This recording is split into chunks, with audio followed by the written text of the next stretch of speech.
That's just what I'd expect you to say. Dumb people are always blissfully unaware of how dumb they really are.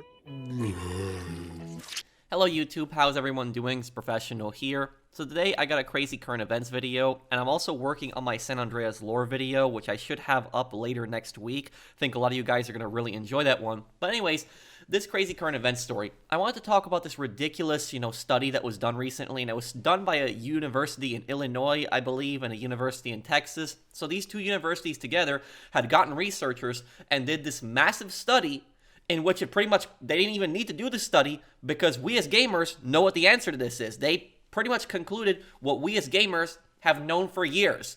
And that is that gamers are just as smart as non-gamers. And also, just because you play a lot of video games doesn't mean that you're stupid and doesn't mean that you're psychotic or some kind of bad person or that you're lazy.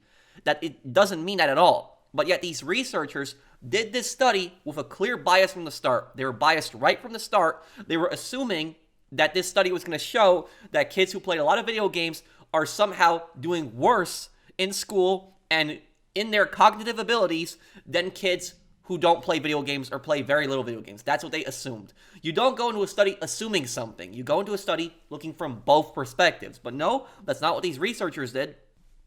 And these people, these journalists, these politicians, and these dumb researchers, we've been telling you people this for years. You don't need to do a study in order to prove something that gamers have known for years. But no, even when they have a study and it clearly tells them otherwise, they're still biased against video games.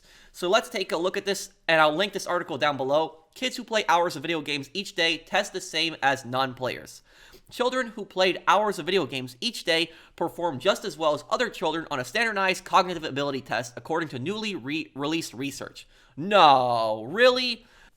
May Jadala, a professor in the School of Teaching and Learning at Illinois State University and the study's principal investigator, said there was no link between the duration of play or the type of games that children played on their cognitive abilities. Yes, we were surprised, definitely, Jadala said, of their findings. Jadala joined researchers at the University of Houston and the University of Wisconsin-Madison on this project, which examined 10 and 11-year-old children. So you have plenty of universities doing a study which any gamer could tell you the answer to.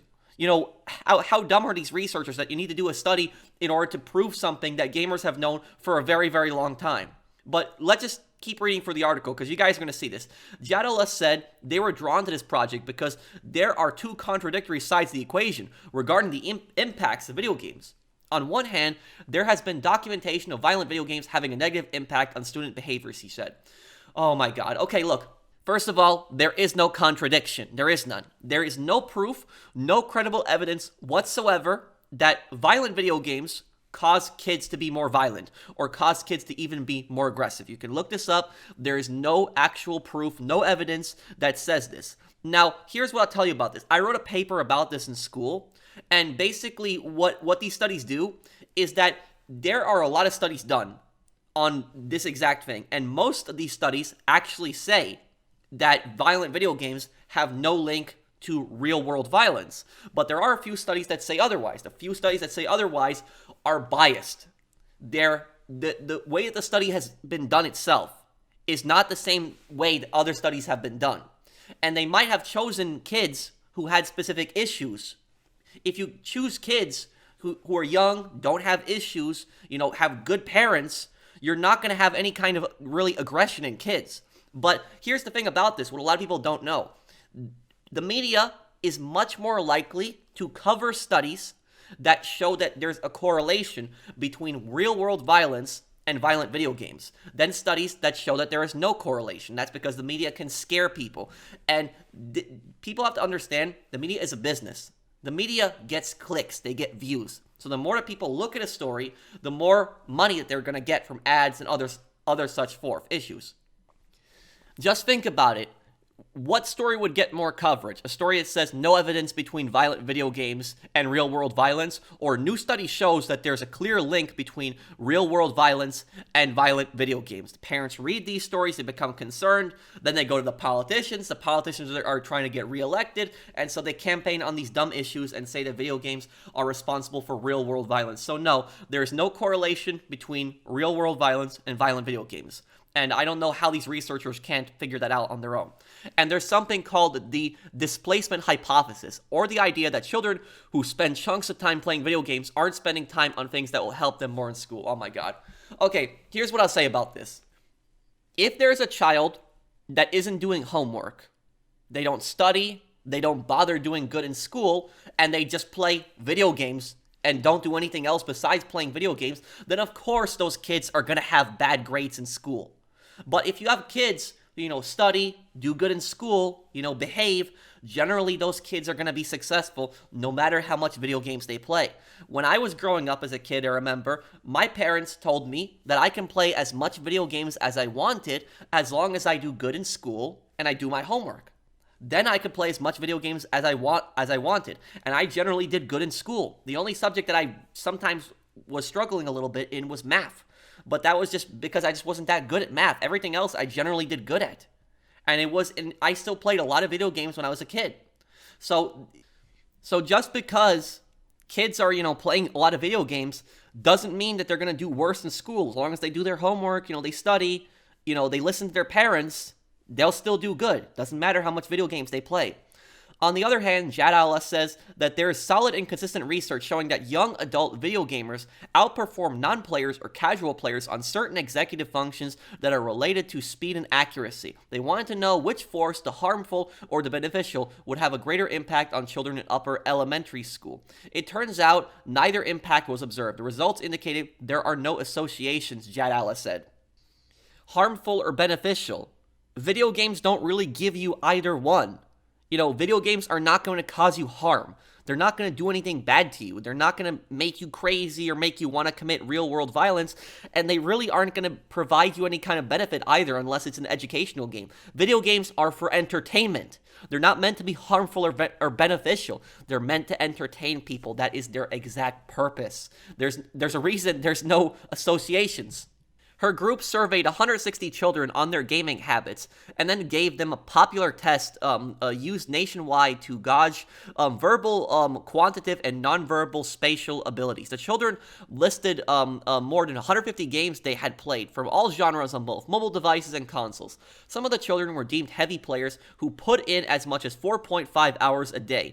Others were simply regular players who might have averaged an hour or so a day. Well, what I'll tell you about this is that, there's kids that, when it's the weekend, they play way more than 4.5 hours a day, and they turn out fine. Again, they found no cognitive impacts based on how often a child played video games. No, really? Like I said, Yadala said they collected this data several years ago, and she said research should continue as video games evolve. So they collected this data several years ago, but why is this data being released all of a sudden now? You see, this is exactly what I'm talking about with the media choosing which stories they want to cover and which stories they don't want to cover. And so maybe at the time, the research wasn't fitting exactly their narrative, and they decided not to research it. And maybe at this point, somebody asked, what's the status on the study? And so they research it. I don't know why they released it now, or, what's the deal with that, but that's at least, what I personally think about it. She also said that their study didn't address concerns that video game playing could negatively impact a child's social, emotional behavior, or physical fitness. Her advice to parents is set limits and know what games their children are playing. Well, of course, parents should know what games their children are playing. You don't want, a small kid playing something extremely violent. And I don't think that's going to cause the kid to be violent, but, you don't want kids seeing something extremely graphic in video games. So, of course, parents should know what games their kids are playing, but a lot of times, parents, they will just buy a game without even realizing what they purchased for their kids, and because their kids just keep begging them, and so they buy that game. But, at the same time, I played some pretty violent games when I was a kid. I turned out fine. There wasn't really any issue. I played, Vice City when I was around 9 years old. But going down here, it says, if I had a child of this age at the moment, I would not let my child play more than 15 minutes a day, Jadala said. Oh my God. So literally, this study just concluded that there is no evidence that kids who play lots of video games are going to do worse at school or have less, skills than kids who don't play video games, and yet you're not going to allow your child to play more than 15 minutes a day? 15 minutes is oftentimes not even one Call of Duty match. Sometimes they go even longer than that. So 15 minutes is basically nothing. You just log on to the game, talk to your friends for a few minutes, and you just get off. Like, I don't know anybody who plays video games for 15 minutes a day. And doing something like that is going to get your kids to really dislike you when you do stuff like that. Playing outside in nature or with friends is far more beneficial than sitting indoors holding an electronic device. Children of this age need more physical activity that stimulates their bodies, brains, and social relations with other children. The cognitive benefits of such outdoor social activities at this age are documented in the research literature. Of course, playing outside and doing physical activities, of course, that's good for you. But who's saying that kids don't do that? Even me, who I played a lot of video games, I still spent time outside. I didn't just stay inside the entire time. So she's making an assumption that kids just want to stay inside the entire time and just play video games. But here's the thing that they're not talking about, is that oftentimes when these kids are playing video games, they're playing with their classmates. They're playing with people that they know in real life. And these video games are a way for kids to still communicate with their friends, even when they can't directly see their friends. So if your friends, are not able to hang out with you, maybe they're across town, maybe they live a little bit farther away from you, and you can only see them at school, maybe you can still talk to them while you play video games. And when parents take that away from their kids, they're taking that social interaction away from their kids as well. And that is not a good thing. I mean, look at, for example, the lockdowns when that happened, when, we had the pandemic raging at its worst. At that time, kids were not going to school. They weren't socializing with their friends. Video games relieved a lot of that stress because kids were still able to socialize and talk to their friends. Maybe they weren't able to see their friends, physically in front of them, but they were able to still talk to their friends, play with their friends, and have fun with their friends. Video games helped kids relieve a lot of stress. They can still talk to their friends on these games. But yet the media at the time was even ranting about that during lockdowns, kids were playing too much video games. Well, what do you expect kids to do during lockdowns when kids can't even go outside? They can't really do anything. Of course they're going to play more video games. They're bored. They want some form of entertainment. But my God, these people do this study and they have a clear bias from it. They're surprised. It turns out we were very surprised by the results. Yeah, very surprised. You don't need to do this study with 160 kids for something that gamers could have told you for a very long time. It's making the assumption. It's making the assumption that gamers are stupid, or it's making the assumption that gamers are violent. It's either gamers are violent, they're either lazy, or they're stupid. It's either one of them. It's never, let's look at gamers, rationally. Why would, somebody playing a lot of video games make them a bad person? Or why would playing a lot of video games make them do worse at school? No, they don't think about that. Instead, they go into these studies with a clear bias from the start. At least the University of Houston, unlike the researcher, the University of Houston that, helped with the study, at least they put out a tweet in which they said that new research suggests it might be time to rethink your family's rules about video games.